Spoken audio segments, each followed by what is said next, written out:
ఓం శ్రీ మహాగణాధిపతయే నమః. శ్రీ మహాసరస్వత్యే నమః. అస్మద్గురుభ్యో నమః.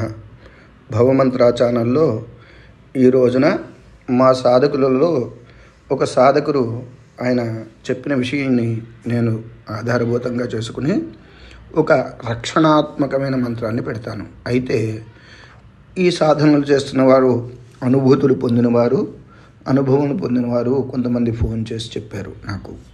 అలాంటి విషయం గురించి చెప్పి ఈ తంత్రం గురించి చెప్తాను. ఇది కూడా పెద్ద కష్టంతో కూడుకున్నదేది కాదు, చాలా సులువైన తంత్రం.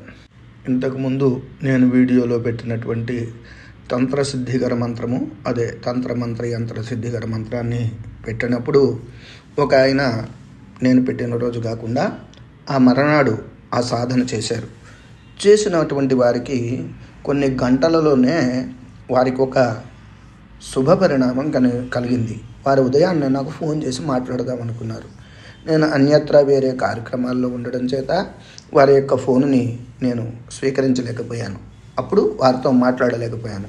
వారు సాయంత్రం కూడా చేశారు. నాది సాయంత్రం పరిస్థితి కూడా అలాగే ఉండేటప్పటికీ రాత్రి వారు ఫోన్ చేసినప్పుడు నేను మరలా మీకు తిరిగి ఫోన్ చేస్తానని చెప్పి వారికి ఫోన్ చేసినప్పుడు వారు నాకు చెప్పిన విషయం ఏమిటయ్యా అంటే, అయ్యా మీరు పెట్టినటువంటి ఈ మంత్రంలో దత్తాత్రేయాయ నమః దగ్గర దక్షిణామూర్తయ నమః అని మేము పెట్టుకోవచ్చా అని అడిగారు.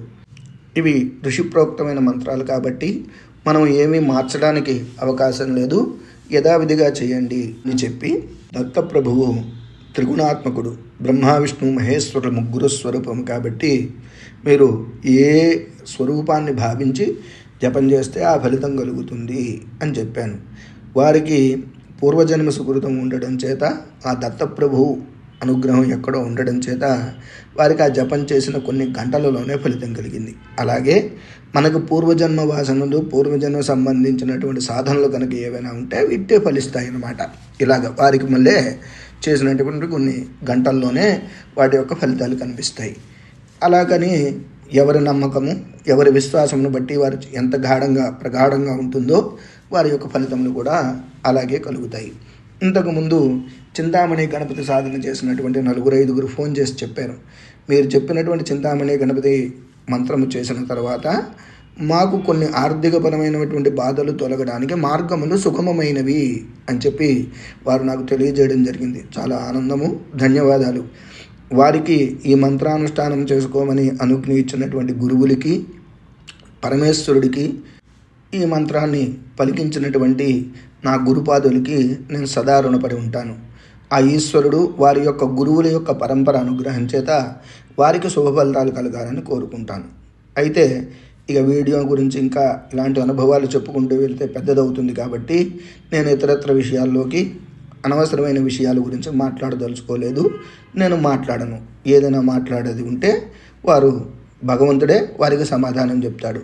అలాగే ఈ మంత్రాన్ని ఇప్పుడు మనం అనుకున్నటువంటి ఈ రక్షణాత్మకమైన మంత్రం దేనికి తెలుసమయ్యా అంటే, ఎవరైనా కానీ దృష్టి దోషములు కానీ పరమంత్ర, పరయంత్ర, పరతంత్ర ప్రయోగములు మన మీద చేసినప్పుడు అటువంటి ప్రయోగములు ఉంటే పోవడం కోసము, అలాగే అటువంటి ప్రయోగములు చేసినా మనకి తగలకుండా ఉండడం కోసం పెట్టేటువంటి మంత్రం.